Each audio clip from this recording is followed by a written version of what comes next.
Mickey Talks. It is Mickey Talks. I cannot be more excited. It is, what episode is it, Matt? 30? Number 33 today. Do you know why this is so important to me? Tell me. Greatest Oriole of all time. Who is it? Number 33? Eddie Murray. Eddie. So I'm really pumped about this being show 33. Yeah. You Yeah. ever talked to Eddie? I met Eddie one time, literally, hello, nice to meet you, Mr. Yeah. Murray, at the WBAL building. I did have a chance, like I say, a moment. I had like 3 minutes with him downstairs in the elevator lobby. Yep. He was going up to do TV. I was getting off the elevator. He was standing there with another guy and Jerry Sandusky. Yep. And when I came out, Jerry said, Mickey, like gave me a cool, what's up? Speaking of which, I got to call Jerry to get him on the show. Yeah, that'll be Voice good. of the Ravens. We got a bunch of people lined up right now. Oh my God, I'm going to get into that, but let me finish this other Eddie Murray story. So I came off the elevator, said, "What's up, Jerry?" And then I looked up and I was like, "Wow, Eddie Murray, how you doing?" And I could say he doesn't really. I don't blame him. The press here was not very nice to him over the years, but within 30 seconds, I think he knew I was like a fan, and he was really nice to me. And then my friend Jim McFall from Crushing Day and Ross both are going to do the show soon. But who I was in bands with for a long time. Jim is the biggest Eddie Murray fan I know, him and his friend Mike Agro. Yeah. And they made posters for Eddie's Hall of Fame. And I'm going to wait for Jim to tell the story because it's his story to tell. But it's one of the coolest sports hero stories you'll ever hear. Well, I love it too. I mean, he reminds me of my childhood. Everything, going to the stadium with my dad, Memorial Stadium. Yeah. And same thing. I met him very briefly once. And Yeah. all I can say is he was just very nice to me. He was incredibly kind. But, I mean, if you know baseball greats have him, like, in the top 10. Yeah. For real. I mean, he was the third guy in the history of baseball to go 500 home runs, 3,000 hits. Mm-hmm. Hank Aaron, Willie Mays, I think, and him. Wow. That ain't bad company. Right? Yeah. And then Rafael Palmeiro got in the club. And now I think a couple others have done it. But for the longest time, that was like the benchmark record. 500 home runs, 3,000 hits in your career. And I remember I was standing in Padonia. Well, then it was Graffiti's in Timonium. I was standing next to Mark Londas, the owner, when Eddie hit his 500th home run.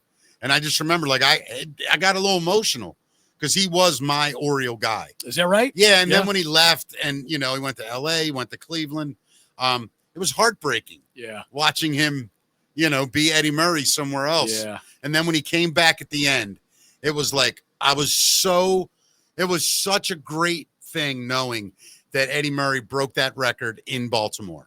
Like, it was just a huge thing for me. For sure. Yeah, Agreed. so that's why 33 means so much to me. All right. I'd love to have Eddie Murray on this show one day. Let's make it happen. I'm not kidding you. If somebody made a top 5 all-time list, who would be on the show? Eddie Murray would be in my top 5. Where's he living now? I don't know. I know he's in Maryland. I don't know if he has businesses here. Okay, so he's local. That's good. I don't know. I know that sometimes I hear he's in town. I don't know if it's just for the Orioles fly-ins. I don't know where he lives. But I do know that he's, in my opinion, the greatest baseball player I ever saw play. I don't know how to argue anybody with it because it's eras and people say this person's better, that whatever. Just for me in my lifetime, Eddie Murray was the greatest Oriole that I ever saw. No disputes here. Yeah, awesome. Yeah. Speaking of great guests, man. Okay, so tomorrow, my good friend Bill King, longtime comedian, the best road stories. He's going to be hilarious tomorrow. He does impressions of like old timer guys, and it's just funny. Love it. And I love the guy, and he's a great storyteller, and he's been around, man. So he'll be great. Wednesday, the legendary Marty Bass. Yes. From Channel 13. He'll be on. Thursday, we have head coach of the Baltimore Blast, David Bascom. He's from Bermuda, has an amazing life story that I want to share with people. Friday, we will know for sure tomorrow, but it looks like we may be live every Friday at Natalie's. Really? Yeah, I mean, we're getting there. The show, man, when we started this thing 32 episodes ago, or now 33. A month ago, yeah. A month ago, basically. Yeah. We had no idea what was going to happen. And we had no idea where this thing was going to go. And it's been unbelievable. Already got a sponsor. We've had a sponsor since the second week, which is Barnes Paving, by the way. That's right. Thank you, Matt. BarnesPaving.com, the best asphalt paving company in Maryland, in my opinion. They are MHIC licensed and insured. Please give them a call. There is no job too big or too small. BarnesPaving.com. That's BARNES paving.com. Or give them a call, 443-243-3710. Everything from commercial to residential, and cover just about all of Maryland and Southern PA. BarnesPaving.com. Thank you, Barnes. But yes, we have more sponsors on the way. We have a lot of people that are like really interested, and I'm just trying to figure out how to do it. You know what I mean? We're doing everything here. We're doing the technical side. We're of course doing the show, and then the whole sales part of this thing is talking to sponsors. And Matt, I want to tell you, I went to M3 Festival this weekend and talked to about 40 people that just walked up to me. Dude, I saw your show with this guy. I saw the podcast with this guy. So many people too, Matt, and this is for you. Compliment the fluidity of the show. Good, because I've been messing it up a little bit today. That happens, dude. But I mean, you're doing the show and working a video switcher at the same time. By the way, I want to make this announcement right now on the show. If you are a young college student and want some experience, I'm just being honest. We don't have any money. But if you're it would be an internship. It would be an internship. Get school credit for it. If you can get school credit, we are looking for someone that would like to maybe work the switcher, and help us technically. So if you'd like to do that, write an email to MickeyTalksPod@gmail.com. Isn't that it? It's MickeyTalksPod. MickeyTalksPod@gmail.com. Maybe somebody with some social media experience. Take some photos for us. And, Jimmy Wrigley. Do you know who Jimmy Wrigley is? Yeah, I know Jim. He's going to come up and do headshots for us. And do the show. Jim stuff is amazing. He's one of the best. In fact, I mean, to have him do it for us, like, I say it like it's so big. Yeah, man, Jim Wrigley's going to do my headshots. I feel like a douche saying it, but like, have you ever seen his work? Dude, I mean, I see his stuff, the stuff he posts all the time on Facebook, and it all blows me away. It's incredible. Yeah. So we're going to have him do some shots for us, and he's going to sit down. I mean, dude, he's been doing band lighting and Child's Play. Like, by the way, Child's Play, Saturday at M3. How'd they sound? Like, okay. I'm going to say something now, and people will look at me like I have 30 heads. Brian Jack was an amazing frontman and singer, and we lost him early. We lost him way too early. John Allen, who's the best drummer, rock drummer. I mean, that guy's my favorite drummer. I'd watch him play all day, all night. When that happened, he came when they did the reunion shows. He came out from behind the drums and sang because he started doing his, own bands and stuff, and he came out front. Well, Saturday, he's fronting Child's Play, and doing all those Brian songs, and he was magnificent. And trust me, I know John knows the weight that goes with singing for Brian. It's a heavy burden. John, you crushed it. Nikki Kay, Jason Heiser, Phil Weiser, the original bass player. I mean, just an incredible lineup, right? Who's now, by the way, Phil Weiser is I believe I'm saying this properly, and Phil, if I'm wrong, I'm apologizing. He is the technical CTO or whatever for Paramount. Oh, is that right? Yeah. Yeah. Phil has had an amazing career in his world. And he is a wonderful. And still able to rock Merriweather on a weekend. He's one of my favorite human beings. He's from Essex. Yeah. I told him he's got some like nice houses. I said, dude, listen, you got to live a dream for me. And he's laughing. He's like, what's that? I go, you got to take one of these mansions, and it's got to have a huge opening gate that just says Essex Manor as you drive up. And we were laughing so hard. We were talking Saturday. I thought you were going to say a Mickey Talks mansion. No. But Phil's an incredible guy. Great wife, Amy. And then I saw John's wife, Erin.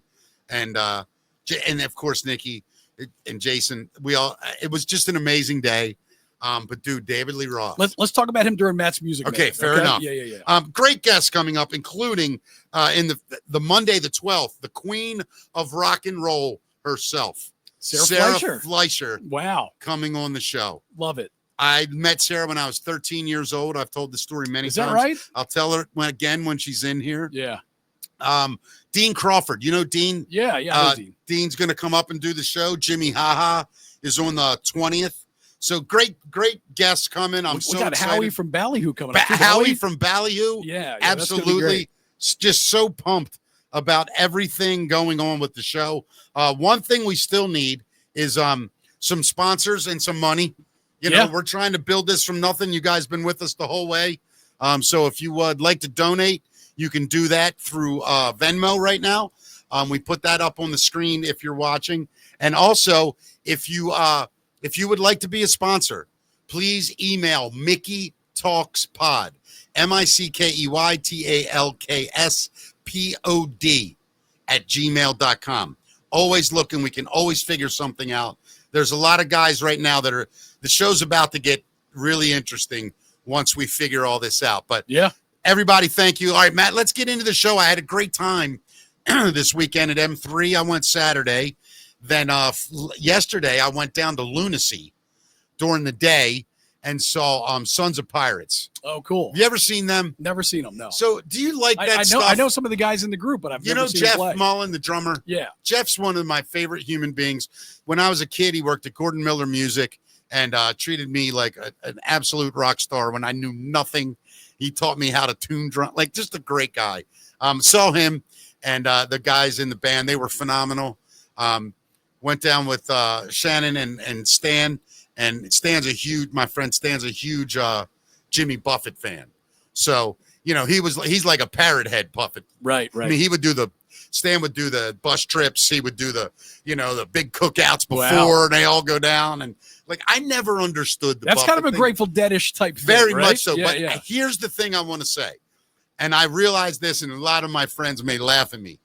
I never realized what an absolutely incredible songwriter Jimmy Buffett really was. Like that dude, I just thought he was some kind of cheesy wasted again in Margaritaville, right? Fun song, whatever. And everybody loved it. It's 5 o'clock somewhere, like all that stuff. Yep. It's fun, good Cheeseburger drinking. in Paradise. Yeah, it's fun drinking, smoking weed, just hanging out. It's great music in the background. But then you go a little deeper with that dude. Wow.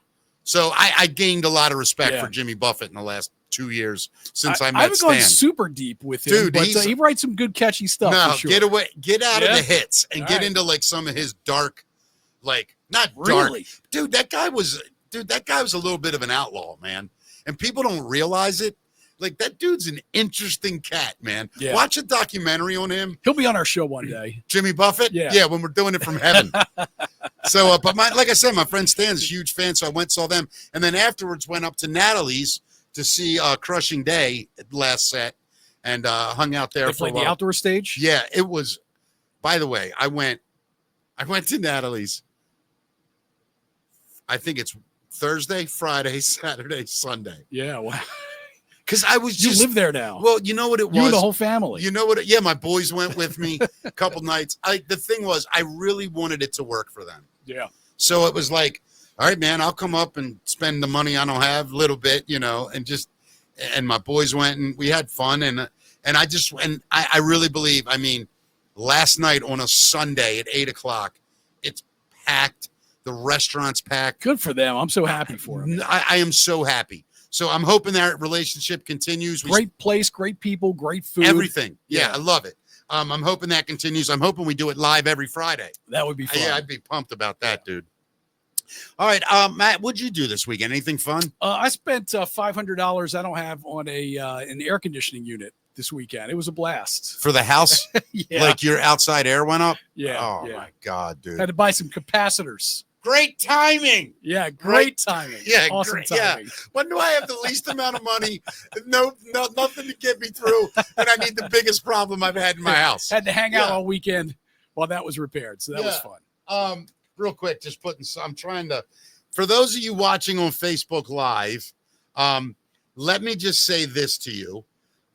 What I'm trying to say is that we are broadcasting it differently today. We're back to doing it through what do we do it through? Through our streaming software. Through our streaming software. So we're doing it all at once to Facebook, YouTube, and Rumble. So I don't know how it looks on Facebook. That's how we started. Hope you guys are still with us. Hope you're enjoying it. And Matt, you know what I want to do? Let's get right into the music minute, man. Let's just have some fun. Let's do that. All right, buddy. All right. So I don't know if you heard, but Lady Gaga performed over the weekend, and Brazilian police arrested 2 suspects in a planned bomb attack. She played for 2.5 million people at Copacabana Beach in Rio de Janeiro on Saturday, which breaks Madonna's record at the same beach last year. They arrested 2 individuals, an adult male and also a teenager, for allegedly plotting an attack on Lady Gaga's free concert. They were reportedly fans of the singer, is what they're saying. And what did they want to do? They plan to use improvised explosives to kill people. Yeah, including Molotov cocktails. They're fans. They're fans, is what they say. Yeah, they're fans. Yeah. Okay, where are they from again? Rio de Janeiro, Brazil. Yeah. By the way, Brazil right now. I just want to say something to the Brazilian people. Your culture is incredible. For sure. Your people are beautiful. You are an envy of the world in a lot of ways. What's going on down there? It's getting a little goofy in Brazil. It's always a little sketch in Brazil. Yeah, though, isn't it? A little, but Rio used to be okay. It was like it was a beautiful city. And was it Carnival that's in Brazil? Yeah. I mean, people from all over the world would travel. And I just find it, I don't know what's wrong. And I love every Brazilian I've ever met has been an absolutely fantastic human being. Same. And I love that they brought us Brazilian Jiu-Jitsu, which, imagine the UFC without Brazilian Jiu-Jitsu. Well, it would be Hammerjacks on a Tuesday night with a video camera. Just a bunch of dudes just beating the crap out of each other. That's true. Until somebody fell over. Yeah, exactly. It would be like early UFC. Yeah. Remember when none of the guys, like you had the Gracie family, and then if anybody else fought, it was 2 fat slobs that just beat the crap out of punching each other. the teeth out of somebody's head, right? Remember that? A tooth flying in that first match? Jesus. Ooh. I will say this about UFC. As a guy that, fought out of necessity in my life, never looked for one, never had any desire to have one. Yeah. So I only fought if I got hit or I had to. You know what I mean? But those guys, that's a warrior mentality. When you're looking at another guy at a press conference and you go, can't wait to fight you. It's like, what? I'd be looking going, can't we just postpone it? Like, why don't we have a card game? Figure out who's funny. And just elite athletes. I mean, you're fighting guys that are in just incredible shape, incredible cardio, and just the skill they've developed. I never understood the difference really until I saw this. I was in Philadelphia for a wedding, and there were 2 UFC guys. Now, they weren't real big, right? They were in the lobby, but and they both had on, like, I don't know what you call it, like team embroidery. Yeah, but it didn't say UFC. It was like whatever gym or what. I don't know how that stuff works. They're both standing there, and these 4 drunk, they weren't drunk like, they were just messed up a little bit. Come in the bar, and the one guy was like 6'3", one of the assholes. And he's like, what are you guys, fighters? And they both turn around. I'm like 12 feet from him. And I hear it, and I turn. And the guy looks, he goes, yeah, we fight. And he goes, we guys fight, kids? Because they were probably 160. Oh, my God. 180, welterweights, whatever that is. I don't know. And these guys are big guys. And the one turned around and went, I'll fight anybody. And he goes, you won't fight us? And the guy turned around and goes, yeah, we will. And I was like, oh, my God. And then it got mouthy. And the little guy goes, all you got to do is just, if you put a finger on me, I can show you. And the guy does this to him. And it was 2 punches before the guy hand even came off his chest. He was going down. Right. It was insane. Yeah. And then another guy stepped forward and the other guy hit him. And then the other 2 just put their arms up. And I remember I stood there like completely silent. Yeah. And the one guy looked at me, the guy that threw the first punch, and he went, "You saw him put his hands on me, right?" And in my head, I was like, well, technically I didn't because his body was blocking me. My But God. and I went, yeah, because I'm like, I'm not going to tell this guy no. Most of those guys don't want any of that. Never. The athletes, they want to avoid all that because All of they it. probably get that all the time. Why? And what- Why? Because- Why would you get that? If you're a world-class fighter and the other guy knows it, is it the other guy just challenging himself? Because first of all, the guy was probably bigger than him. And way bigger. Right? I And mean, the guy was 6'2", The guy's 6'3". probably been in bar brawls and thinks, oh, I do okay in bar brawls. Yeah. Having no idea, of this guy's cardio. Yep. You know, their cardio, I mean, they could probably just run circles around those guys in the bar for 30 seconds and tire them out. It's if they wanted amazing. to. But then you talk about just the incredible skill Dude. that they have, just that the average street guy doesn't have. It's You to know? me like when I think about UFC, like John Rollo, even Yeah. local. I got to. Yeah. By the way, Well, we got to have John on for John sure. and I have Yeah. been playing phone tag. I'm going to get him up. Yeah, this month I'm hoping. Yeah, that would be great. Yeah. But anyway, you know, a guy like John, when you hang out with John, you sit at a table with him. He's like the nicest, funniest, coolest guy. But he's one of those guys that you just know if something pops off, get behind him. Yeah. Like, don't ever get in front of a guy like that. No, I mean, not only does John have the skill, I mean, he's got the size too. He's a right? The strength. monster Yeah, of a yeah, man. Yeah. And he's incredible. Like, and John's older. Yeah. John's an older man now. Right. You know, it's crazy how insane those guys are. I remember when CM Punk from wrestling Yep. came into the studio before he went into UFC. And you know, he talked about, you know, he'd fight anybody, blah, blah, blah. And I remember John Rollo told me afterwards, he goes, "That guy's going to get killed if he goes in the UFC." And sure enough, Yeah. I mean, I loved CM Punk. I did as a character on wrestling, but Jesus, you don't mess with those guys. Most people don't realize how much skill those guys actually have and how much, I mean, those guys train every day, all day. Put it this way. If you have a job, like say it's to count things, you go into work at 9 a.m. and you count things. Their Yeah. job is to beat people up. Yeah. They go into work every day, and while you're counting beans, they're exercising, they're fighting, and they're to training. avoid having you touch them in any way. yes, yes, You know? yeah. They're Yeah. just incredible. You're right, Matt. It's Yeah. incredible athleticism. Mm-hmm. What else we got, buddy? So lots of bands getting movies now. We talked about Weezer the other day. Now Green Day is going to go from album to musical to possibly a movie now. Billy Joe Armstrong says a movie based on Green Day's 2004 album American Idiot is still a possibility.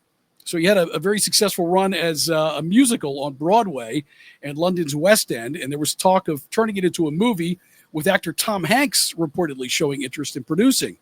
In 2013, playwright Roland Jones said he was finishing up the script, with Armstrong adding in 2016 that HBO gave it the green light and that he would reprise his role as St. Jimmy. But in 2020, he said it's been pretty much scrapped. I think we're back on now, is what he's saying. While we wait to see if this ever pans out, Green Day are producers on a new film inspired in part by them. So we may see this sometime soon. You know where I'm at with Green Day, right? I Yeah. love them. You love that album, too, I don't love you? that album. I'm a huge fan, but like I get that it may have jumped the shark, Yeah. and that's okay. I put them in the Kiss category. They're the Kiss of punk rock, and I'm all right with it. Like I really am. Excuse me. Had the Sex Pistols survived some weird way, Yeah. they would have eventually been either adored by billions. I don't know, man. Do you think? Yeah, I don't think Johnny would have, but I think he would have been replaced. And that band, I mean, they're still doing it now. They got a new singer. He wrote a letter and said, I don't want your Rock and Roll Hall of Fame, essentially. You Yeah, know? he told him to F off. Yeah. I mean, Johnny Rotten's the real deal. I mean, Yeah. but I mean, he literally, do you know that the Sex Pistols have a new singer? Yeah, that guy is actually the real deal, too. But Right. unfortunately, He's not going to, he's no Johnny Rotten. Right. I want to see him with Johnny Rotten. Right. And we all do. And we did. I saw him. I went in the 90s Yeah. when they reunited and Goldfinger opened. And it was an incredible show. Yeah, remember. And did you go? Did you see I didn't him? go, no. Yeah, it was an amazing. I mean, I couldn't wait. It was weird seeing him with 10,000 people. You wanted to see him with 300 in some little dingy bar, but It was awesome. Every song I knew, every word. But to me, I loved Green Day. I'm unapologetically a Green Day fan, but I kind of, would I sell out like that at this point in my life? Yeah. Starbucks wants to give me $10 million and have the Mickey Frost shake. Yeah, I don't have I'm a ready. problem with it. Actually, I don't either. But I think a lot of the punk rock, yeah, they definitely do. Yeah, and they're idiots because what's the point of trying to do what you do if you can't benefit from it? That's a nihilist attitude, and I'm not a nihilist. Like I'm not going to have sponsors that tell me what to say. Yeah. But if they say, "Hey man, could we do, a picture of you with our thing?" Yeah, if you think that's going to sell a drink. And as long as you can still be you, right? Yeah, I can be me. Yeah. I'm going to occasionally cuss on this show. I'm going to, I'm going to hit my vape sometimes. Whatever. Yeah. I can, so I'm not going to, I don't see the Catholic Archdiocese of Baltimore being a sponsor, but at the same time, who knows, the new Pope might want to. Yeah, whoever they elect. Yeah. Yeah, well, they'd have to elect somebody really stupid to make us an official. What else we got, buddy? So I know you saw M3 over the weekend. Yeah. David Lee Roth played his first full show in 5 years. Saturday night, and his band played M3 Rock Festival at Merriweather Post Pavilion in Columbia, Maryland, and it was straight up a celebration of Van Halen. There were no solo Diamond Dave tunes in there at all, and he went up there with a 5-man backup singer band. I'm going to tell you right now, did I see it? So sound check happens during the day before I get there, right? And then, so I get there, and when I get there, I run into my very old friend, dear friend. In fact, he'll be on the show, Dave Cash. Yeah. You remember Dave? I don't know if I met Dave. His father was Jonas Cash. He was one of, if not he was the biggest record promoter in Baltimore, Washington. Okay. Going back to the 60s. Yeah. Fascinating story. Dave's an incredible guy. So many awesome stories. Not only his father, but Dave as well. Anyway, ran into him. So we watched Child's Play together, and then we all went up to the Child's Play deck afterwards, and we hung out most of the day. And in fact, I was up there most of the day talking with people and stuff. But saw Winger. Did you? They were phenomenal. Oh, Kip's amazing. But he had Rod Morgenstein still on drums. Yeah. I mean, for those drummers that know, it was incredible. Yeah. He gets a hard time.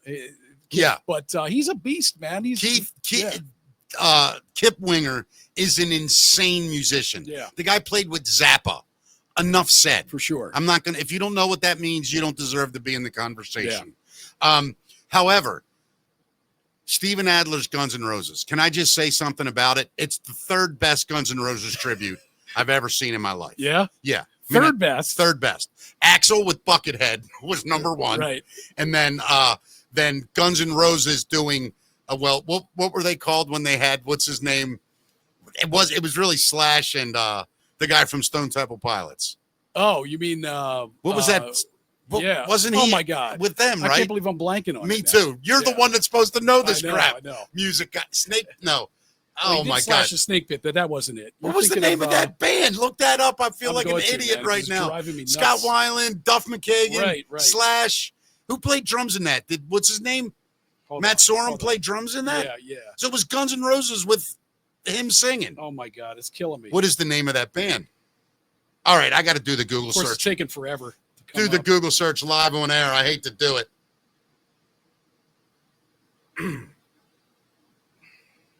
Let's see. Sorry, everybody. And I know I'm looking in the chat room, and I can't see it right now. This is ridiculous. What was the band with Scott Weiland and Slash? I'm embarrassed. We should wrap up the entire show. I know we should quit right now. It's ridiculous. Velvet Revolver. Oh my God, yes. Velvet Jesus. Revolver. By the way, I'm going to say something to you, Matt, and to me for the listeners. Yeah. You're a dick. I'm a dick. Let's punch each other in the face right now. Sorry for wasting everybody's time. Do you want to punch me in the face and then I'll punch you in the face? Deal, man. Anyway, so that's the second best Velvet Revolver was the second best Guns N' Roses tribute. And then Steven Adler's was the third. Yeah. But the guy that sings for them, for Steven Adler's band, really good. And let me just say, that whole LA scene, which is what except for Winger, every band looks like. but Diamond Dave, dude, listen, how old is he? Do we know? He's 72, I think. 72 years old, in phenomenal shape. Came out, obviously he's a little less mobile, right? But he gets done the first song or the second song. His band was so good, Matt. Yeah. It was. He's 70. I'm sorry. He's 70. It was perfect. His band, look at me. Perfect. Yeah. Every note, every harmony. He had five black backup singers. There was one white guy, wasn't it? If he was, I guess the lights were too bright. Yeah. I didn't see him. But yes, they were insane. But Diamond Dave, you cannot stop watching him. No, he's great. He's the greatest front man. Mick Jagger maybe is better. But other than that, him, Steve Whiteman, and David Lee Roth. And listen to this set list, man. Panama, Drop Dead Legs, You Really Got Me, Unchained, Dance the Night Away, Running with the Devil, Mean Street, Atomic Punk, and The Cradle Will Rock, Jamie's Crying, I'm the One, Everybody Wants Some, Romeo Delight, Hot for Teacher, Ain't Talking About Love, and Jump. I mean, it was a phenomenal set. Wow. I did a video as I was walking out. I didn't want to sit in traffic. You know what I mean? Of course. And I had been there since freaking 2:00. Right. So I was kind of done. So as I was leaving, I did a video that I just was saying, how great the day was, blah, blah, blah. And I could just hear the songs as I'm walking to my car. And it was so good. Yeah. M3 was awesome. I wanted to go yesterday, but I had plans, with other people. But I would have loved to have seen who headlined yesterday. Sebastian Bach. Yeah. Yeah. So I mean, I think that should be Child's Play now that Kix is gone. They should do that Friday night. I think kickoff the party. promoter doesn't understand the real love of Child's Play. Yeah. Even if they were to go on right before, say, Child's Bach, Play is not a 2 PM band in Baltimore. No. They're honored to even be considered. They're so humble about it. Yeah. But it was cool watching the other bands, watching them. Yeah. Like I saw dudes on the side of the stage watching them, which was cool. Like guys in the Steven Adler band and stuff. They were sitting there like jamming. That's awesome. Yeah. When you see those cats and I think John gets a lot of credibility from those guys because of his other projects that he's been in. And what he's done as a musician, from drummer to singer to songwriter. He's really a super guy. John will be right back on the show, by the way. Yeah, a lot of positive that. That's feedback. great. It would be good to have him back. Yeah, man. What else is going on, buddy? Well, that's it for Matt's Music Minute. Matt's Music Minute. Yeah. Thank you, Matt. Looking for a sponsor for this, by the way, and I think we have one. Working out details, but really. Yeah, we have one pretty much locked in for that, don't we? Allegedly. Yeah. Okay. I just wait till the ink's dry, I guess. I've learned in my lifetime, Matt, that and I'm guilty of this too. You say yes to things and then something happens and you can't. Yeah. So until and if it doesn't work, I totally get it. But yeah, that's what I am hoping. Hey, I wanted to ask you a question. So I was hanging out with my boys on Thursday night or Friday night. I forget which one it was. Friday night, actually. And the guy came up to me while we're all sitting there, and he said, he asked me, he said, hey, does Matt Davis remember? I got to remember this. It was a fire hall in Essex, and you were emceeing it, and a huge, massive brawl knocked over the sound system. Do you remember anything about this? Wow, I don't know. This guy told me this story, and he's like, I don't know if Matt was still there, man, or what. I don't know how I would not remember that. But. So apparently, it was a metal show, like one of those metal, 8 bands, that kind of thing. And he didn't remember who the last band was, but during their set, the mosh pit got crazy, and then like 4 dudes started fighting, and then the whole mosh pit started fighting, and then people started rushing the pit, and then it got onto the stage, and the band got in it, and then the PA got knocked over, and it was like the greatest barroom story I ever heard. I must have been gone before you're that, like thankfully, me. man. When they put the money in your hands, all right, everybody, have a great night. Love you guys. You know what I mean? Not sticking around for the brawl. Yeah, but, I'll see you guys tomorrow. Yeah, I hope I've entertained you. Be safe driving, everyone. You don't remember that one though, huh? I should remember it if I was there. So I guess I'd left beforehand. Yeah, I don't know. Hey, I talked to Don Wayner. You know Don, the big promoter in town. You know, he does stuff at the arena, and he's one of the biggest promoters. Yep. Because we want to have Dr. Hawass. So he told me. I would love that. That's a bucket list for me. And me too, buddy. Yeah. I mean, if we get that one, Yeah. that's the odds of us getting this are 1 in 10 million, by the way. Of course, but I don't see him doing a closer is if we got a benefactor to get us tickets. Yeah. Yeah. Well, not just tickets, but he's got the meet and greet package. The meet and greet. Yeah. Yeah. I could ambush him. What I would do is take a camera Yeah. anywhere, a hotel room, if he would just let us interview him for his show. Right. You know, and make it convenient as hell. Sure. You know, I don't know. He seems like a nice man when you watch him on TV. He does. So, yeah, he really does. And I mean, that subject for me and you both. And for people that don't know, Dr. Hawass, I mean, anything you ever see about Egypt, anything on that the guy's a History part of Channel, it. He seems to be anyway. he's right? the Egyptian guy on the History Channel. Yeah. I'll just say it that way. Yep. If you've ever seen anything about the pyramids, he's the one. Yeah. He's the guy talking. Yeah, that guy knows some stuff. He knows everything. I'm saying some stuff that isn't probably Of course. common knowledge at this point. Oh, of course you know? he does, Yeah, man. Of yeah, course. I mean, right. I'm sure there's been discoveries of things that they're like, whoa. You know, I think there's treasures they found that they don't want anyone to know. I guarantee you one of them pharaohs had an entirely gold casket, just all gold, weighed 8 million pounds, whatever. They found it and they're like, we can't tell anybody we got this. Somebody's going to steal it. Well, now it's got to be, like ancient technology that we don't know about yet. I wonder what they know. You think, we talk about the pyramids a lot on here, but let's get off of this. But Dr. Hawass, if we could get him, that's a huge, huge moment for me. Yeah, for me too. Yeah, I would love that. I would, man. Yeah. Did you do anything with the kids or anything this weekend with the kid? No, I was stuck at the house. Oh, right, because you had the air conditioning. My wife took the girl out this weekend. Would they do anything? They went out and they did like thrift shopping. And aren't you glad they don't make you go to that crap? You're such a nice wife. Doesn't make you do that. Oh God. Is there anything worse? They don't want me there. Anyway. I like when they walk by and they go, "How do you think this would look in the bathroom?" It would look like that in the bathroom. Like, what are you asking me? No, I don't listen. My wife does a great job with all those things. I would mess all. She doesn't even ask me anymore. But see, that's the thing I don't understand about women. They don't really want us to make any decisions. Yeah. They just want to run their ideas by us. I go, yeah, it looks good. And then if they go, this is the part I don't get. They'll say, I'll give you an example. Hey, where do you think I look in this outfit? I'll say, you look incredible. And then they go, but not this shirt. And I go, I think you look great in that shirt. You really do? All right, this is the third time. You look awesome. Okay, what about the shoes? I just go like this. I'm like, I don't know what to do anymore. And I think, like, now, does your wife do that to you with the, like, outfit stuff? Is she? Nah, I don't think she trusts me at all with the outfits opinions, man. And then the worst part is when they have an outfit on that's not flattering and they ask you, I've learned to just be honest. Yeah. Really, I'll go, hey, you don't look great in that. Or that doesn't really look that good together. You know, she'll ask my daughter. My daughter will be a straight shooter. Yeah, you know? I'm trying to be. You know, it's weird. You don't know if you want to be a straight shooter though, do you? Yeah, I do. Yeah, yeah. Because here's why. I think when it comes to the outfits and stuff, if you love the person, truly love them, right? You don't want them to be embarrassed or look foolish.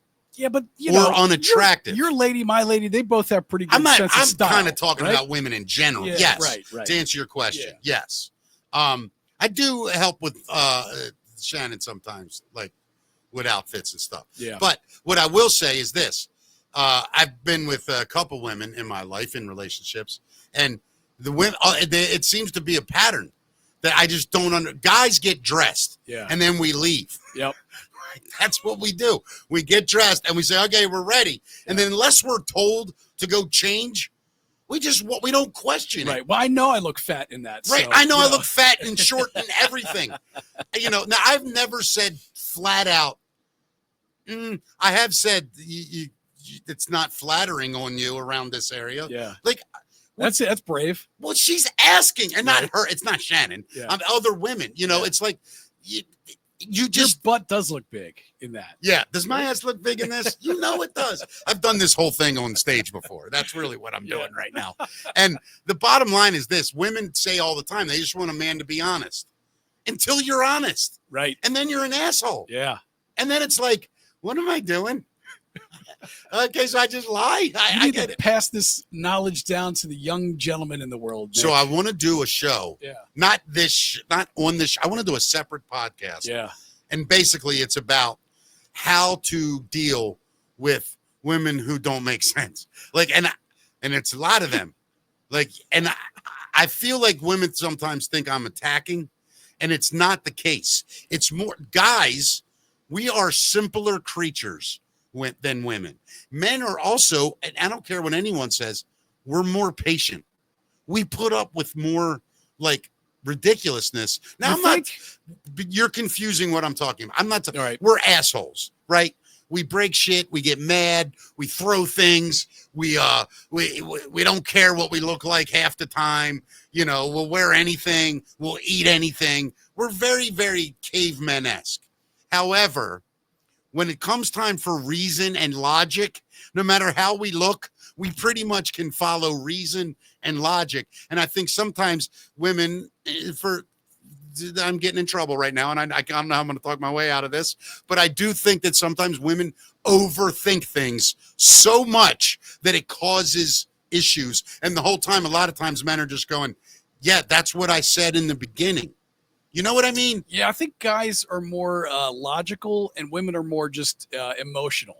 Yeah, I'm an emotional guy, though. Well, yeah, but I'm just saying in our decisions and in our thought process. Yeah, I think we're more logical. And I think They're that more comes emotional. with the hunter-gathering thing Yeah. and the nurturer-provider that women seem to think isn't a real thing with them, Yeah. which is men go out and we build stuff and we gather stuff and we bring things home for you to take care of the children. And I'm going back to our beginnings, obviously. So I think men had to think logically. Well, I can't just walk down there and grab one of those elephants and eat it because the other 90 will kill me. Yeah, you get stomped to death. Whatever it is, right? So over time, the man brain said, we got to figure things out. How do we do this? And I think women were at that time taking care of children and each other and the village or whatever you want to call it. Yep. And they just had this sort of brain that developed into making sure everything was okay. Everyone was all right. Are the men happy? Are they going to bring us food tomorrow? Are the children safe? Are they healthy? And it's like that's a lot of thinking, and it's for a lot of people. Yeah, it's in our DNA at this point. you Yeah, know? that's my point. Yeah, yeah. And then they'll go, oh, well, men are so, that's who we are. Like you're Yeah. yelling at us for our evolutionary, what's the word I'm looking for at the end there? The development over time, Yeah. where we've ended up. It's just who we are. I love you, women. I do. I don't want to be with men. I want to be with women. I love women.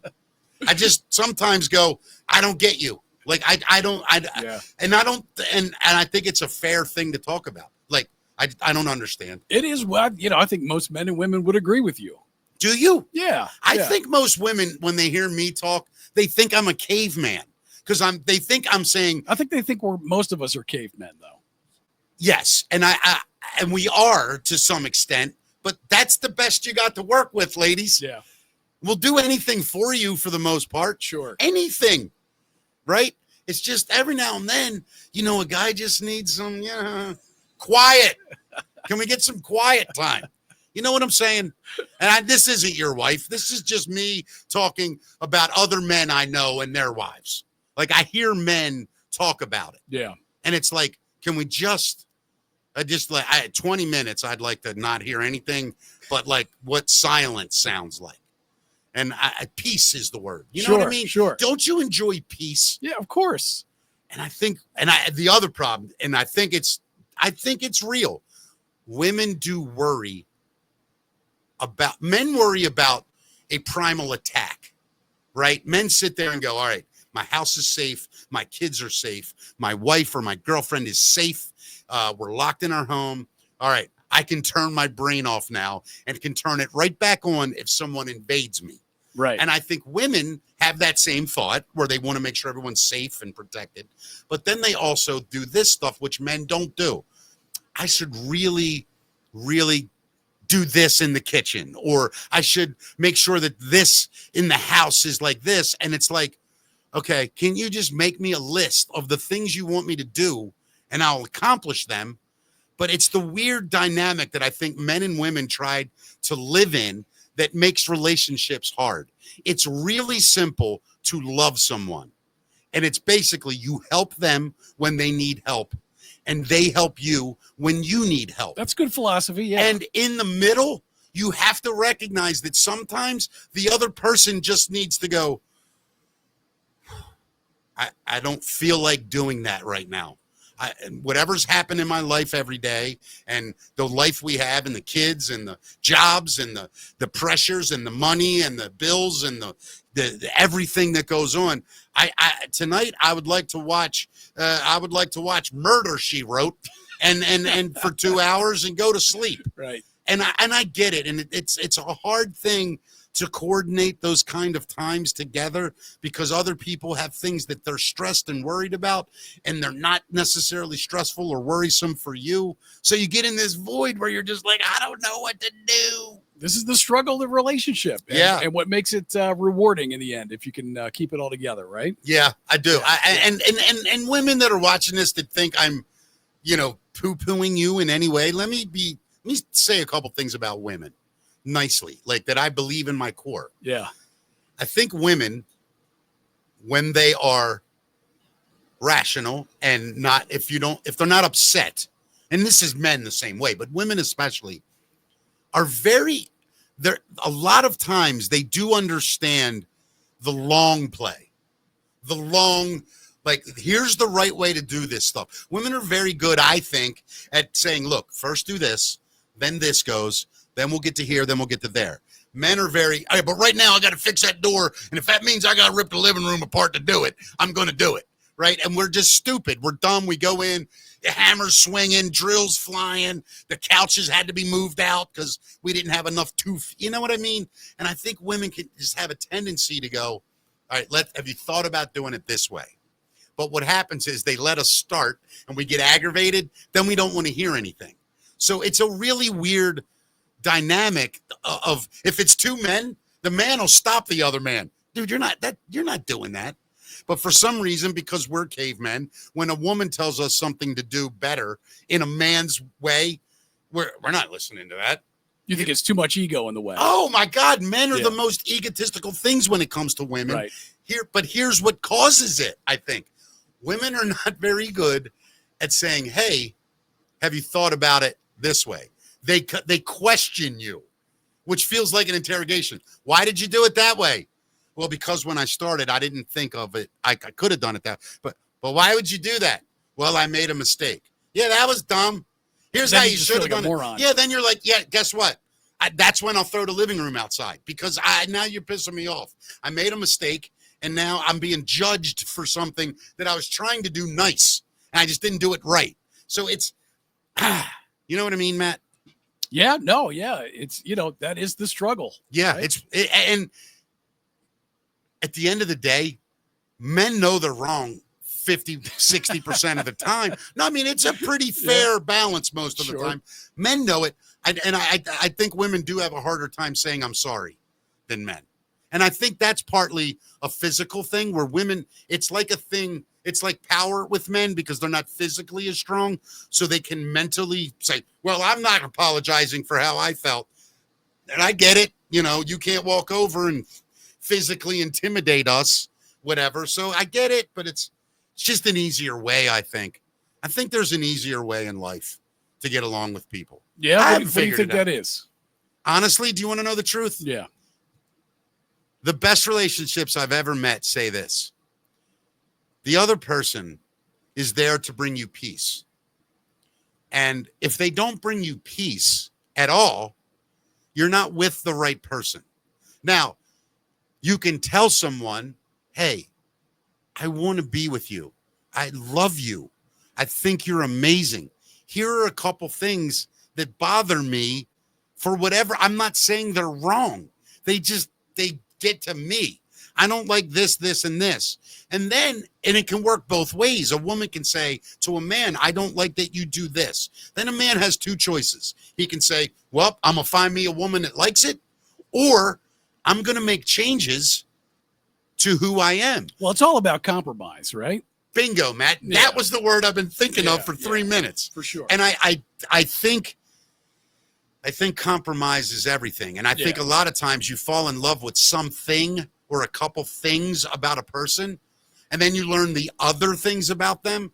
And then most relationships are a balancing act, trying to see the good in them more than the things that bother you. And the truth is, something bothers everyone about everyone. Of course. So right. when you can acknowledge, there's certain things I think that can be acknowledged and can be worked through. Like if you have a certain way of making your coffee in the morning, and for whatever reason, it drives the other, I'm using dumb examples, but it drives the other person crazy. Why not go to them and say, hey, you know, when you do this and you use 3 glasses to make 1 cup of coffee, why does that, this is a bad example. Let me do it this way. How about when I floss my teeth in the living room and so you're drives wrong. the wife nuts? But you're wrong for that. Of course I am. Yeah, you're wrong. But do you ever just get up and go, I know, I'm sorry, let me go in the bathroom? I mean, that's the compromise, Matt. I should do that. Do it. I will do it. All right, you know what you do tonight? You go home and you say to Liz, right? You go, listen, I've been thinking, and I talked to Dr. Mickey today, and he told me I was wrong and that I should be flossing my teeth in the bathroom. Now, listen, that's why I don't floss my teeth, Matt. So I never get yelled at. But you're right. I mean, men are dumb, too. Yeah. I'll tell you where men are horrible. Like laundry stuff. Will you grab a shirt off a floor and wear it? Be honest. If you got to run to Walmart, you'll do it, right? Sure, Throw a T-shirt sure. on. It's, that's how we are. I don't think about clothes. I'll keep a shirt around that is completely ruined because it's incredibly comfortable. Oh, my God. And she hates it. Well, look at that. I don't know. I'm so short you can't really see. But I want to explain something in this outfit. See these shorts, Matt? Yeah. They were on the top of my shorts pile. Right. See this shirt, Matt? It was on the top of my shirt stack. That's why this outfit is being worn today. Of course. It was the 2 top things. Right. Yeah. Right? Yeah. So very little thought goes into it. very little. Yeah. Now, if I have a show or I'm going out, I'll think, all right, I'm going to put some jeans on and a shirt that matches and some shoes that are decent. Like but if I'm running to Home Depot, I don't give a rat's ass what I'm wearing. No, me neither, of course. And Walmart, I try to dress nicer so I stand out because there's about 3 people there that aren't dressed like they work a carnival on the off days. In pajamas, right? Yeah. Oh, my God. I saw a girl the other night with one of them. What is that shirt called? A halter top? Is that what they called them? Like a half shirt kind of thing? The girl, I'm not making this up. She weighed 275. Yeah. She was big as that, 6'1". So it wasn't a Huge. halter top. It was just a. No. It was too small. No, it just had her boobs. And then it was a shirt, like a half shirt. Yeah. And then this huge, disgusting, pasty, white, pinky gut. And these little tight gym shorts. See, so you guys have the same philosophy then. Yeah, but that's ridiculous. I don't walk around with my gut hanging out and my no ass. I had no ass, by the way. I had the smallest man ass on planet Earth. Shannon would be behind me and send me pictures of my ass. Yeah. And there's nothing there. It just looks like 2 droopy pockets. We got to start doing some squats, Mick. Well, listen, I've been thinking about getting back. I was exercising for a while, like around the first part of the year. Yeah. Even into February a little bit. I would hit a gym and I was wrong. It was before that. It was before I went crazy. I was starting to get back. And I want to get into it again. Well, I need a workout partner, man. It's always better with a workout partner. Well, here's the thing, Matt. I don't know if you want to go to the gym with me. And here's why. I do like 3 things, and that's it. I ride the bike, and then I get on that water table, right? You know that massage table? Yeah, you were telling me about the water table. Yeah, dude, it's what I do, bro. We're going to go there and we're going to lift weights. No, we're not. Why not? Because they're heavy. They are heavy. Pick it up, put it down. I'm 56, dude. I'm done picking shit you up. have to at this point, man. I know, As you get older, you need and you know to what do weight sucks? training. The other day, Yeah. I saw in my arm like some old man arm. Right. And I was like a wing? It wasn't that bad, but I was like, uh-oh, I know it's coming. Yeah. And that's what did it for me. But trust me, I'm never getting jacked. I'm not that guy. I don't care if I have abs. I'm 5'3". I don't want to be really skinny because I'm already a tiny person. Yeah. So being even really skinny, you look like a child, and I don't want to look like a child. So now I just look like a fat child. But I do want to lose. I'd like to lose about 15 pounds. Yeah. Right now I'm around 175. I'd like to get down to about 160. I might even be about 175. Well, man, most of that is going to come with your diet. You got to change the diet. Dude, I disagree with you. And I've lost, by the way. I was 215 at my heaviest. Okay, what are you now? Just 175, 180. I'm right in that 170s area. Yeah. High 170s. However, I just started eating less. Like I eat and then I stop and I wait. That's what I meant. I eat less. I take a break. Yeah. And then I wait 5 minutes or 3 minutes and I'm like, all right, I'm good. Well, you're right. That's most people's problem. They don't wait to feel that. It's full. not what I'm they guilty eat. of that. It's I'm how guilty much of that. they It's how eat. much. It's portion size. When you go to a restaurant and it's embarrassing. But a lot of times I will split an entree because it's just pathetic, all the food. Oh, you go home with a full meal. Yeah. It's like, so now. Or you don't, and you end up 225 or whatever, right? Yeah. I'm going to open up a restaurant, and the restaurant's called For Two. Yeah. You both get the same meal, and you share it. And it's, a $50 dinner, $40 dinner. Somebody's going to take this idea because I'm never opening a restaurant again. in no way. Unless just a picture of me on the board. I like the concept. And they pay me $10,000 a month just to be. Right. I'm ready. You're the face guy. Yeah, the face guy. Yeah. The front of the house, back of the house. Yeah. I want to be out of the house. I want that position in the restaurant. I want the out of the house job. Right. Let's get into That's the Facts, Matt, brought to us by BarnesPaving.com. Give them a call. Give them a call, 443-243-3710. They have commercial paving, residential paving, driveways, patchwork, undercoating, anything you need. Barnes Paving can meet all your paving and asphalt needs. They deliver exceptional service, incredibly low prices. And right now, when you mention Mickey Talks, you get 10% off at Barnes Paving. Barnes Paving is MHIC licensed and insured and accredited with the Better Business Bureau. No job too big, too small. Barnes Paving, barnespaving.com. All right, so time to do That's the Facts, Matt. What do we got, buddy? Yeah, so the Vatican's going to announce the next pope soon, and did you know they're going to do a kind of gender reveal party style? No. What are they doing? See, I didn't know this, but the next pope could be revealed this week. They're going to announce it kind of like a gender reveal party. Senior members of the Catholic Church will gather on Wednesday for a conclave to determine the next pope. There are 135 cardinal electors, and the deliberations happen in secret behind locked doors. A successor of Pope Francis will need a 2/3 majority, and the only way the world will know that a new pope has been chosen is through smoke signals. White smoke, new pope. Black so you smoke. You did know this. I know conclave inside and out, brother. Okay. Also. I'm Catholic. I should know. I paid attention to religion in school, of all things. Anybody that really knows me knows how much I love historical history of the religion. I do too, my friend. But I was completely unaware of this. There's if black smoke comes out of the chimney, the cardinals aren't in agreement and will need to vote again. You didn't know this? No. And then once white smoke can be seen from the chimney, it signals to the public that the Roman Catholic Church has a new leader. There's did you ever see which one is it? The Da Vinci Code or Angels and Demons? I saw the Da Vinci Code. Okay, Angels and Demons. I don't remember much of it, to be honest with you. The Da Vinci Code. I love the books. I love Dan Brown's work. I love the movies. I believe it's Angels and Demons where Ewan McGregor plays the Pope's guy, the guy that takes care of the Pope, and the Pope dies, and he becomes. People don't realize this. Basically, the caretaker of the Pope. He's his, I think, personal secretary. They call it. It's an Italian word. I don't know it offhand, or Latin. What they actually call him. The moment the Pope dies, he runs the Holy See. He's the president. Yeah, I think that guy right now is one of the could be the successors people are thinking. So they all can be.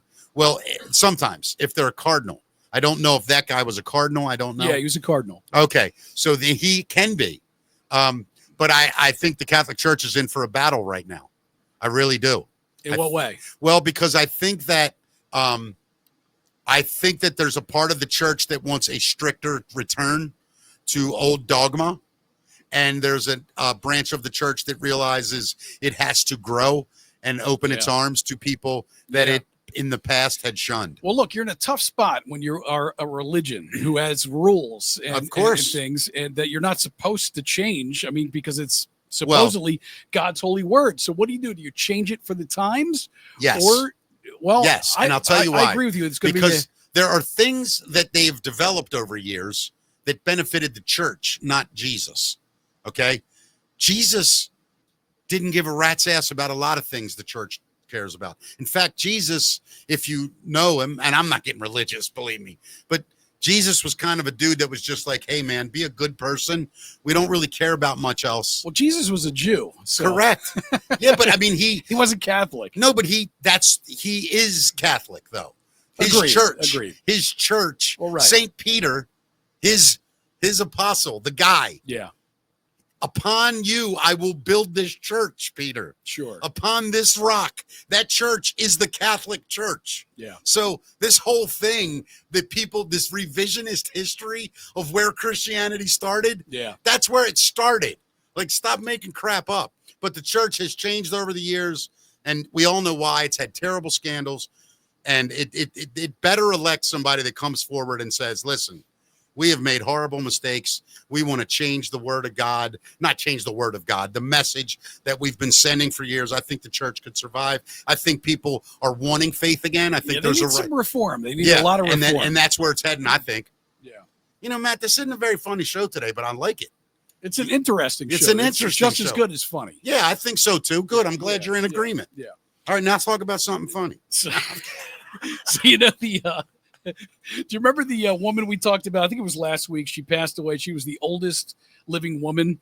Yeah, 117. Yeah, so there's a new person, of course. A 115-year-old woman is now the oldest person in the world, and she's giving her secret to her long existence. Really? Yeah, so, whenever – by the way, not a title you want, oldest living person, right? It's kind of cursed. Yeah. Everybody dies, don't they? Well, my grandmother is the oldest living graduate of Catholic high school. Is that right? How old is Catholic she High, now? 97. No kidding. She graduated in 1943. Wow, so your family goes way back with the Curly Catholic High thing. Oh, yeah, huh? man. Yeah. Yeah. Yeah. Okay. And I got kicked out, those bastards. What else we got? Well, let me tell you, the 115-year-old lady says, people always ask what the secret is to a long life to these older people. Sure. And for her, she says, never arguing with anyone, listening, and then doing whatever she wants. Nice. Sounds like fun. Yeah. That's a great way to live. It is. Yeah. Everybody gives these crazy, people are like, I eat a stick of butter Right. every day and drank Right. whiskey. Yeah, of And you're course like, they do. is that really why you live that long? Yeah. Was it the Jack Daniels and the butter toast Yeah. twice a day? Was it that? Yeah. I don't know, buddy. Anything else? Yeah. So Target has now pulled their self-checkout during a shoplifting spike. So I know you like it. I'm not a big fan of it, but the retailer announced it's now limiting self-checkout to shoppers with 10 or less items. The company also said it's expanding its staff checkouts to improve efficiency. Target says pilot tests show the new policy improves speed and customer satisfaction at stores. I'm not a big fan of it, man. I don't like the self-checkout anyway, so I really don't care. Yeah. I don't work at Target. I like the self-checkout. Yeah. I do. Yeah. Because you can steal things and they don't know it. Well, that's exactly why they're changing it. I'm kidding. Have you ever taken one item in the self-checkout Never line? once. No. I never. What'd you have in your pants, man? I didn't want in my pants, but I did one time. I had a case of water on the bottom of the cart, and I rang all my stuff up, and I walked out. I never rang the water up, and I got out to my car, and I realized it, and then I was like, "Screw it! I'm not going back in there for a case of water." I did do that, Like and a $4 case of water. I feel horrible. Yeah. I feel horrible. Well, you can always take it back. They're closed now. They had a problem with people stealing. Right. You ran them out of business, man. You're the nail in the my coffin. one case of water Uh-huh. did it. That was the camel. That Yeah, was the last That was $4. the straw to break the camel's back. Yeah. So did you know that China is planning to build a nuclear plant on the moon? I heard this, but I don't know much about it. They're going to use it to power a base shared with Russia. So China planning to build a nuclear power plant on the moon to fuel a research station. It intends to open with Russia there. No Chinese astronaut has ever set foot on the moon, but within 10 years, China aims to have a permanent lunar base on its surface. And My question is, who's driving the ship? Who's what? Is it a Chinese guy driving the ship? Oh, I'm sure. He might not make it. They can't drive spaceships either, huh? In Russia, they have a natural advantage when it comes to nuclear power plants, especially sending them into space. It leads the world and ahead of the United States. But the USA has its own plans in motion. The only country to land people on the moon. The U.S. hasn't sent a mission there since 1972. Now we're going to send 2 astronauts on the moon surface in 2027 with a purpose base to follow later that year. So we're going to have our base up there as well. Really? Yeah. Damn. Oh, I just checked this out. Yeah. Do you know? Yes, Mayor Stephanie Rawlings Blake. Yeah. She's going to do the show. She's contact you? She's going to do the show. Oh, that's great. Former Mayor Stephanie Rawlings Blake will be doing the show. It looks like in May. Sounds good. We'll have no date yet, huh? A hard date towards the end of the month, it looks like. All right. So that's exciting. Also exciting, a newly discovered 9th planet. Apparently this planet takes 10,000 years to orbit the sun, scientists are saying. Did you know that? They found a new planet? In our solar system? Yeah. What? We have a 9th planet again? Yeah. Pluto's out. Pluto was downgraded to a dwarf planet. That's Right. what happened. So now we got 10, or do we have 9 official planets? Well, I think it sounds to me like they're still trying to officially confirm this. So in our solar system, our sun has another planet. Yeah, it's way out there. Past in Pluto? the Kuiper Belt. Yeah. Oh, past it's in Pluto. the Kuiper Belt. Yeah.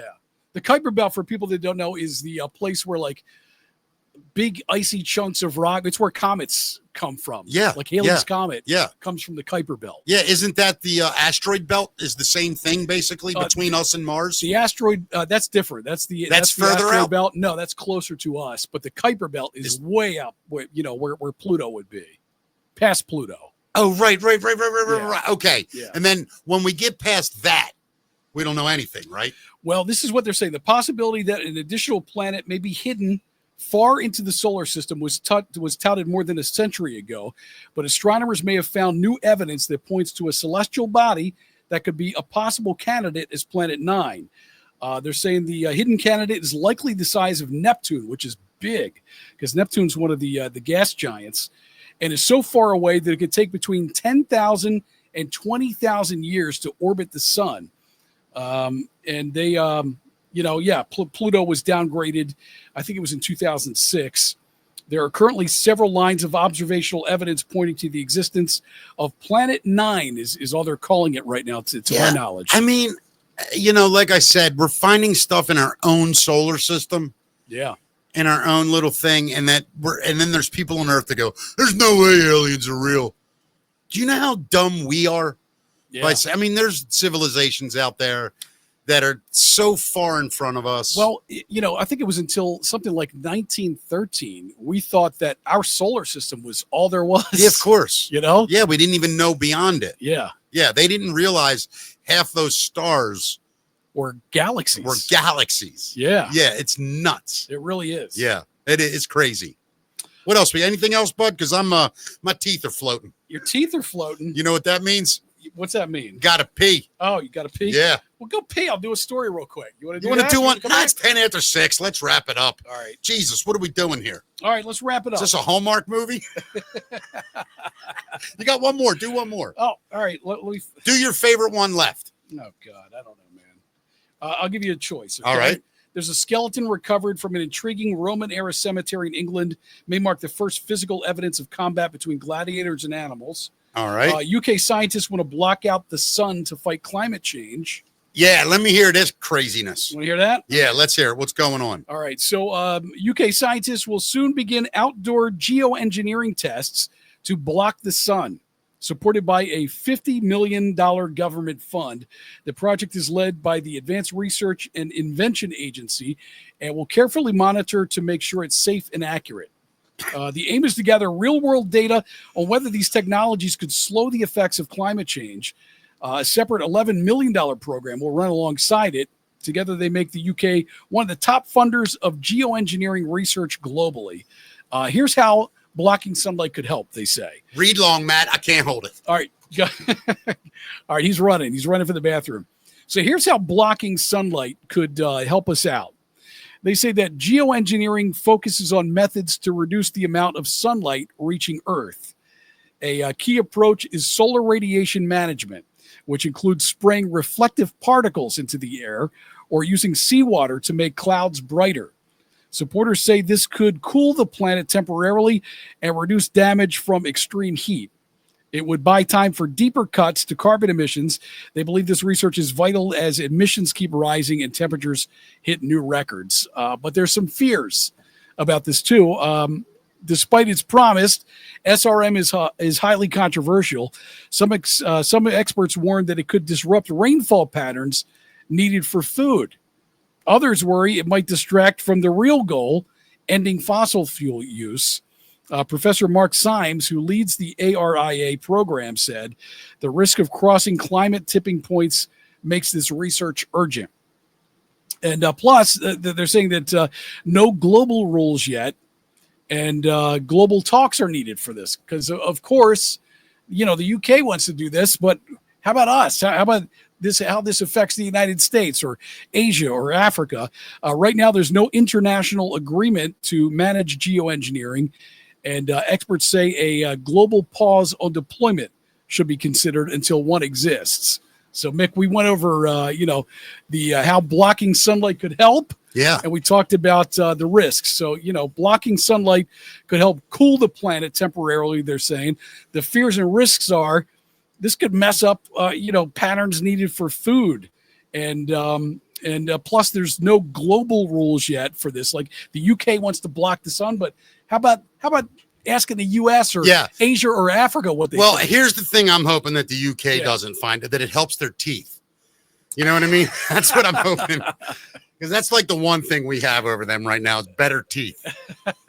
But no, depends on who your friends are, man. I think there are so many discoveries that are going to be made in the next 10 to 20 years with technology and AI the way it's going. And I do think let me ask you something. We basically are putting all of the knowledge that human beings have into computers. I think computers are going to be able to cross-reference things that humans would never think of. Of course. And you're going to see cures. You're going to see inventions. You're going to see life-changing things that are going to affect all of us immensely. Some are going to be weird and hard, but some are going to be incredible. And I think, Matt, we are living, and I know people always thought this, but if the facts are facts, we're living in one of those periods in human history that will be talked about in 1,000 years. The birth of technology. It's going to be so vastly different soon. So I really think I'm going to die in a different world that I was born in. I'm going to die in a different world than I was born in. And I think that's awesome. That in my lifetime, I saw. You don't have any concerns, though? Yeah, of course I do. Yeah. But, with any great progress and advancement in societal life, there's a lot of suffering.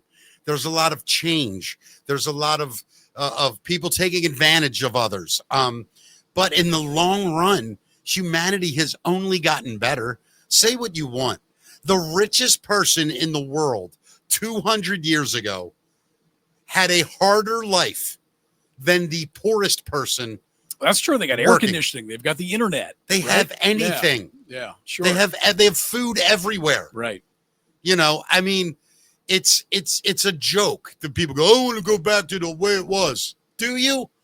You want to go back to a time where if you got a cold, you had a 40% chance of dying? Like, it just makes me incredibly insane sometimes. So when I see this technology coming at us at rapid fire and the advancements that medicine is dude, look at the 20 years of surgery. Look back at surgery over 20 years. They barely cut people open anymore for stuff. You used to see people with the huge laparoscopic surgery has changed laparoscopic everything. surgery changed and it's Yeah. going to get even more precise. Well, it's going to be machines operating on you now. You're going to have a perfect A robot. with laser accuracy Yeah. that won't nick your uterus during a C-section. Yeah. That won't nick your arteries during heart surgery. Isn't it crazy to think that AI is going to possibly take away the jobs of doctors? Well, I don't think AI can diagnose. I mean, it can. Somebody still has to tell you what's going on. I see. I kind of feel like that too. But after a while, Yeah, maybe we may walk up. Yeah. I believe one day you'll walk up, they'll prick your finger, take your blood, and they'll go, all right, you got to take these 31 things for 4 days. This will take care of this. You got a weird case of this happening. Now we can see that genetically. Yeah, that's where 50 years from now, it's going to be no crazy. jobs, Nothing. no profit left. That's going to be an interesting one. If there is no profit left in the world. Yeah, profit's a weird thing, isn't it? Yeah. that Profit's drives a everything. weird thing, but profit is what it moves us. Yeah. If you don't have a reward, why do the work? And I don't think people understand that that's an okay thing to think. It's just once you win the prize, don't try to make the prize bigger. Don't get greedy. Don't get ugly Yeah. with your success. And then now Like it's if just gonna come Elon to- Musk was worth $1 billion, would any part of his life change? Nothing. The way he lives, nothing would change. No, if I you think have he'd $1 do it as a billion, house. you can do anything you want in the world. Yeah. If you need to own 10 homes, you're just a dick. Was he at the one that point. said that that's what it's like being a billionaire? Like you go places and it's like everything is free. Of course. Yeah. It doesn't matter. You walk up to a hotel and you go, I got 40 people. I want all the rooms. Yeah. Oh, we only have 10. We'll get them out. I'll give them each $5,000. Let them go and I'll take over. Yeah. It's just when you can do that, you are God for a day. Every day you wake up, you're a God because everyone worships you. If I ever meet Elon Musk, I'm not even going to beat around the bush. Write me a check. That's the only thing I'm interested in with you. I mean, you're a smart guy. About SpaceX. I really don't want to because he doesn't want to talk about it. You know what I mean? I mean, he would want to talk about it. But what I mean is like, if you're having dinner with that guy, you think he wants to talk about, I don't know. He's a weird one, but He wants to play with silverware, man. yeah, exactly. Exactly. Well, Matt, listen, we got to get a urinal in here or something. I can't do this every couple Probably make weeks. that happen, man. Yeah. Get you a special chair, Yeah, we're going to have to talk to, a potty. yeah. And by the way, we got to check with our HR department because I don't know if I'm allowed to just get a 5-gallon bucket and just be in here, get me off camera We'll for get a you a second. jug. All right, everybody. Tomorrow on the show, so happy. Great comedian Bill King will be up here telling some funny, hilarious stories. Really looking forward to it. Also this week, David Bascom from The Blast. Matt, tell everybody how to find us every day. First, please share this. If you're on Facebook, we would love you if you did that. And then, of course, you can find us on Facebook right now. It's or YouTube, rather, youtube.com/Mickey Talks Pod. That's where you want to go to find all of our archive stuff. And you can also go anywhere pretty much a podcast is found now. So Apple Podcasts, Amazon, Spotify, all those places you can find Mickey Talks. Thank you, Matt. Always a absolute pleasure doing this show with you, buddy. Yes, sir. I want to say this too. Our Facebook numbers are going to be down because of the way the algorithm works. And well, we're spread out over a bunch of platforms. yeah, and those other platforms are starting to. So bear with us, guys. Thank you so much for watching continuously. The show's just getting better and better. And for us, I mean, it's getting better for us. We're trying to make it better for you guys every day. Like I said, tomorrow, Bill King. We will see everybody then. Matt Davis, as always, thank you. The best partner a guy could have. See everybody tomorrow on Mickey Talks. Thank you.